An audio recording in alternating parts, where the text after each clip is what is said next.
Halo guys, apa kabar kalian? Mimin harap kalian baik-baik aja. Di video kali ini, kita akan melanjutkan pembahasan manhwa Muridku Adalah Penjahat part ke-61.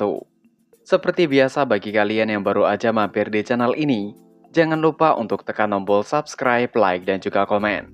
Dan bagi kalian yang baru aja nonton video ini, ada baiknya kalian tonton dulu video part sebelumnya agar ceritanya nyambung. Link videonya sudah Mimin cantumkan di deskripsi video ini, atau kalian bisa cek di playlist. Tanpa berlama-lama, mari kita bahas tuntas. Cerita kita lanjutkan. Di pembahasan terakhir, Ming Se-in berkat bantuan Duan Museng berhasil memecahkan misteri kotak yang diberikan oleh Lu Zhou. Ketika Ming Se-in hendak menyerahkan kembali kotak itu dan melaporkan kepada Lu Zhou, Duan Museng menghentikan Ming Se-in dengan alasan master mereka tengah beristirahat. Untuk itu, Duan Museng mengajak Ming Se-in untuk berlatih tanding. Dengan hampir menangis, Ming Se-in mengatakan bahwa lebih baik untuk Duan Museng mencari tetua Hua Wudao. Setelah menjelaskan beberapa hal, akhirnya Duan Museng setuju. Setelah Duan Museng pergi, Ming Se-in terus mempelajari kotak itu lebih lama di belakang gunung. Dia baru kembali kepada sore hari dan membawa kotak itu ke aula besar Evil Sky Pavilion. Ketika Ming Se-in tiba di aula besar, dia melihat masternya, Yuan Er, Zhou Yue, Zhou Jinfeng, dan yang lainnya berkumpul di sana. Mereka sepertinya sedang diskusi.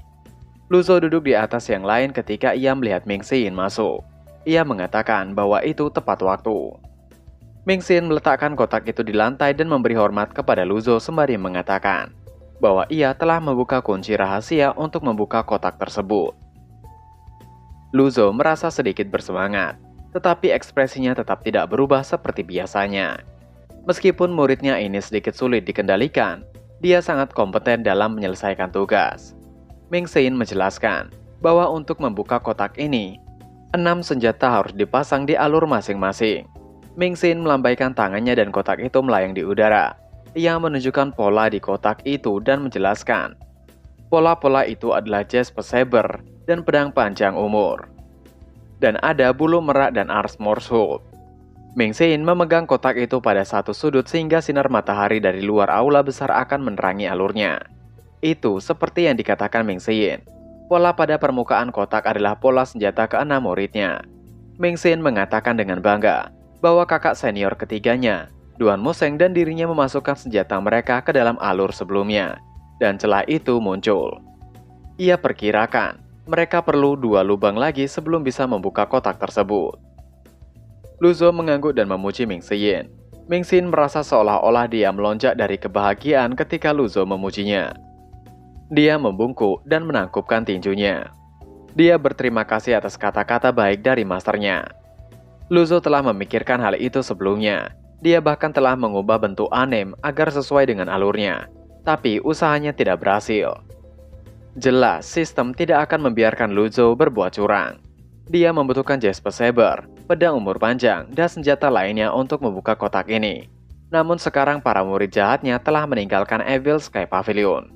Sedikit tidak praktis untuk mengendalikan mereka. Zhou Yue membungkuk dan mengatakan bahwa ia pikir kakak senior keempat Ming Se-in adalah orang yang terbaik untuk membuka kotak misterius ini. Ming Se-in terkejut dengan saran ini. Lu Zhou penasaran dan menanyakan bagaimana. Bulu merak ada di tangan saudara junior ke-7 Shibuya. Saudara Shibuya memiliki hubungan yang baik dengan saudara muda ke-8 Zhu Honggong. Dengan kemampuan Ming Se-in, tidak sulit baginya untuk menemukan Zhu Honggong. Setelah Shibuya ditemukan, tidak akan sulit baginya untuk menghubungi senior sulung Yu Zhenghai dan Yu Shangrong. Ia yakin mereka akan penasaran dengan isi kotak tersebut. Mereka pasti akan memikirkan cara untuk membukanya. Ming Se-in masih tercengang. Lu Zhou mengelus jenggotnya dengan tenang mengatakan bahwa itu bukanlah ide yang buruk. Ming Se-in buru-buru mengatakan bahwa mereka harus meluangkan waktu untuk mempertimbangkan hal ini sebelum membuat keputusan apapun. Basis kultivasi senior pertama dan kedua sangat dalam. Bagaimana jika mereka memutuskan untuk menghabisi dirinya dan mengambil kotak itu? Ketika yang lain mendengar ini, mereka mengangguk. Mereka merasa bahwa Ming Se-in ada benarnya. Lu Zhou bagaimanapun menggelengkan kepalanya sambil membelai janggutnya mengatakan, meskipun Yu Zhenghai dan Yu Shangrong adalah seorang tupai, Mereka lunak kepada junior mereka. Tidak pernah ada perselisihan internal di antara para murid sejak Evil Sky Pavilion mulai menerima murid. Ia yakin mereka tidak akan menyakiti Ming Seyin. Luzo menunjukkan jempolnya tanda menyerahkan semuanya kepada Ming Seyin. Ming Seyin ingin menangis ketika lututnya lemas dan mengatakan bahwa ia tidak mempercayai itu. Kata-kata itu terputus-putus karena rasa takutnya yang hampir seolah rasa putus asa. Semua orang juga terlihat memberikan jempol kepada Ming Seyin, seolah mereka menyerahkan semuanya kepada Ming Seyin. Luzo menatap Ming Seyin ketika mengatakan bahwa itu adalah akhir diskusi dan memperingatkan untuk Ming Seyin tidak mengecewakannya. Ming Seyin merinding saat mendengar kata-kata Luzo. Dia membawa kotak itu dan berbicara dengan nada sedih. Ia tidak akan mengecewakan masternya.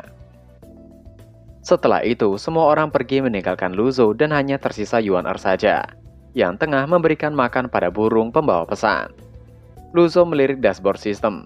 Kemajuan membuka kunci kotak telah muncul di dalam misi. Memang, dia tidak berpikir ada orang yang lebih cocok untuk tugas ini selain Ming Seyin. Dia yakin Ming Seyin adalah satu-satunya yang bisa dengan cekatan mengatur jalannya di antara para penjahat-penjahat yang berbeda ini. Hanya seorang yang tidak tahu malu seperti Ming Seyin yang bisa menyelesaikan tugas ini. Selain itu, berdasarkan ingatannya, Yu Zhenghai dan Yu Shangrong tidak pernah menganiaya junior mereka. Dia mengerutkan kening ketika dia berpikir pada dirinya sendiri jika begitu.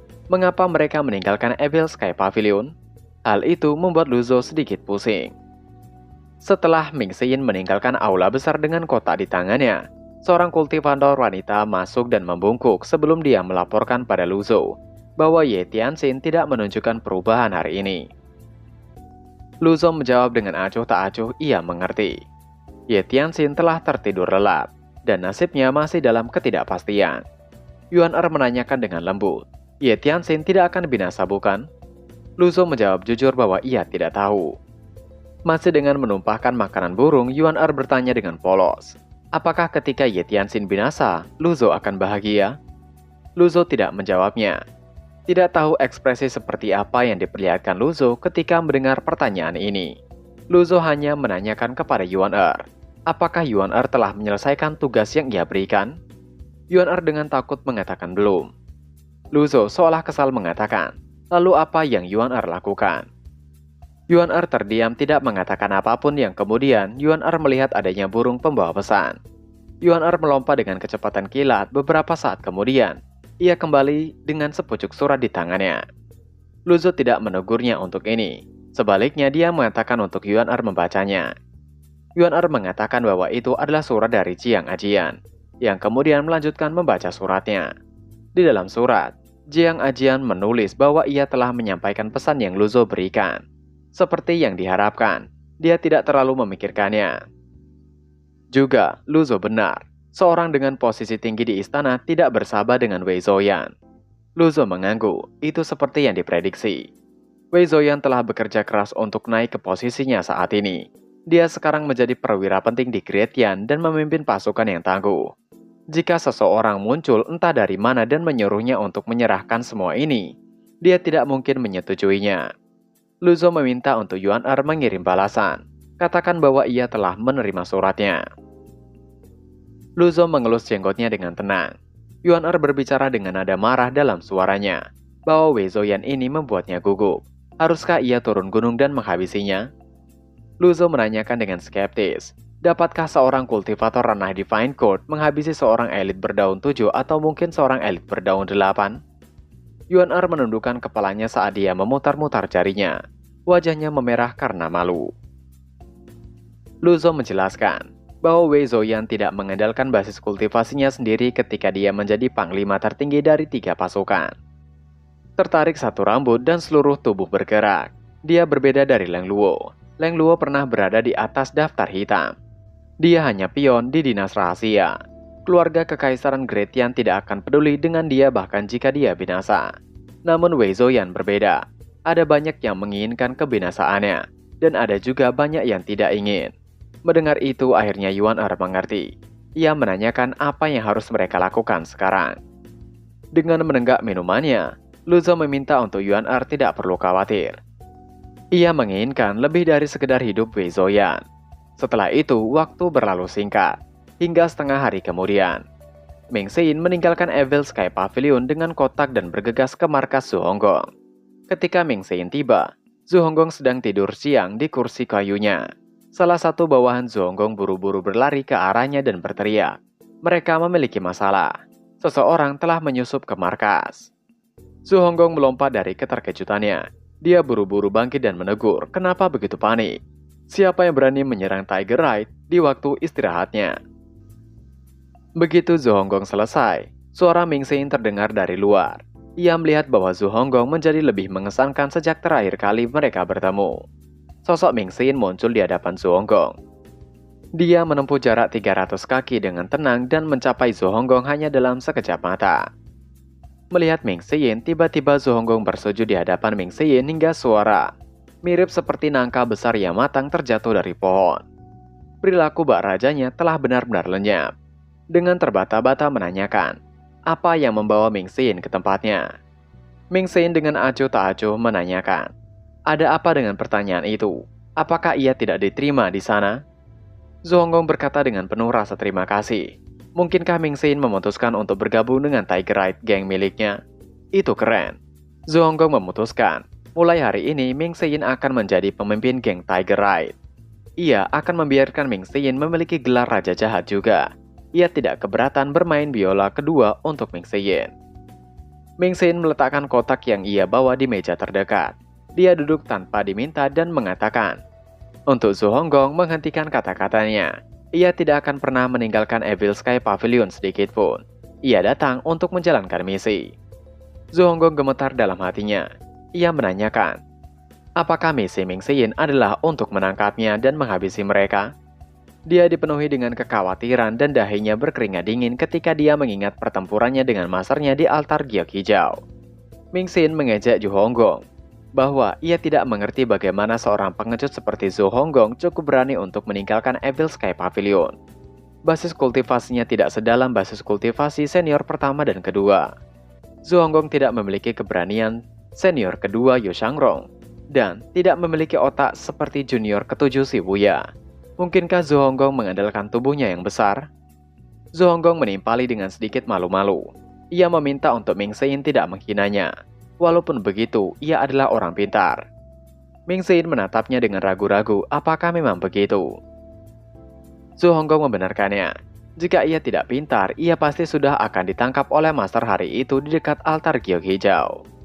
Ming Sein memutar matanya dan meminta untuk Zhu Honggong diam. Dan master hanya berpikir bahwa membawa Zhu Honggong kembali ke gunung bukanlah prioritas saat ini. Jika master melihat junior Shibuya, mereka akan melihat apakah master akan berbelas kasihan seperti master berbelas kasihan kepada Zhu Honggong. Zhu Honggong terdiam sesaat. Setelah beberapa saat, dia melihat kotak itu mengatakan sembari tersenyum. Karena Ming Sein datang tidak untuk menangkapnya. Lalu untuk apa Ming Sein datang? Ia akan membantu Ming Sein dengan cara apapun yang ia bisa.